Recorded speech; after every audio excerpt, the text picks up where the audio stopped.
Praise the lord. ఈ దిన దేవుని వాగ్దానము. ఆయన పక్షవాయువు గలవాని చూచి, నీవు లేచి నీ మంచం ఎత్తుకొని నీ ఇంటికి పొమ్మని చెప్పగా.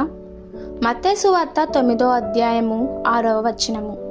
బాధలో ఉన్న వారి ఎడల యేసు ప్రభువుకి సానుభూతి ఉన్నప్పటికీ ఆయన కేవలము వారి కొరకు దుఃఖము వెళ్ళబుచ్చలేదు. వీలైనప్పుడల్లా అట్టివారు తమకు తాము సహాయం చేసుకోవడానికి సహాయం చేశాడు. వారిని కొన్ని పనులు చేయమని ఆదేశించాడు. చాలాసార్లు అట్టి ఆదేశాలు ఆశ్చర్యపరిచేవిగా ఉంటాయి. ఉదాహరణకు, ఒక పక్షవాయువు గలవానిని లేచి తన మంచం ఎత్తుకొని తన ఇంటికి పొమ్మనుట. తన కుమార్తె చనిపోయినందున వార్తను అందుకున్న వ్యక్తితో భయపడుకుమని చెప్పుట. ఆయన ఒక గ్రుడ్డివాణ్ణి చూచినప్పుడు నేల మీద ఉమ్ము వేసి, ఉమ్ముతో బురద వేసి వాని కనుల మీద రాసి ఆ మనుషుని సిలోయాము అనే కోనేటికి వెళ్ళి అందులో కడుక్కోమని ఆజ్ఞాపించుట. ఆ మనుషుడు ఆజ్ఞాపించినట్లు చేయగా అతడు చూపు గలవాడాయను.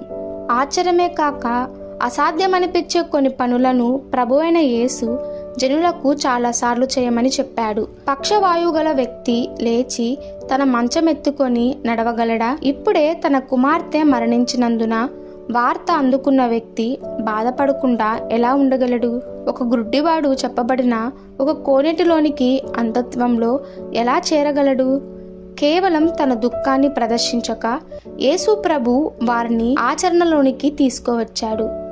తాము ఏమై ఉన్నారో, వారికున్న వైకల్యం ఏమిటో అనేది వారు మనసున పెట్టకుండా వాటి విషయమై వారు చేయవలసిన దాన్ని చేయుటకు పురుగొల్పాడు.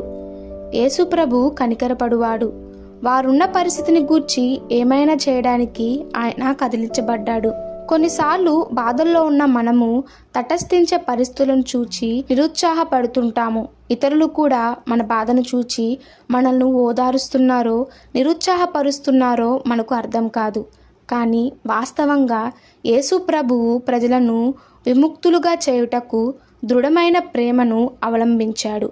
ఈ దిన దేవుని వాగ్దానము మనందరి జీవితంలో నెరవేరులాగున ప్రభు కృప మనకి తోడై ఉండునుగాక. ఆమెన్. God bless you.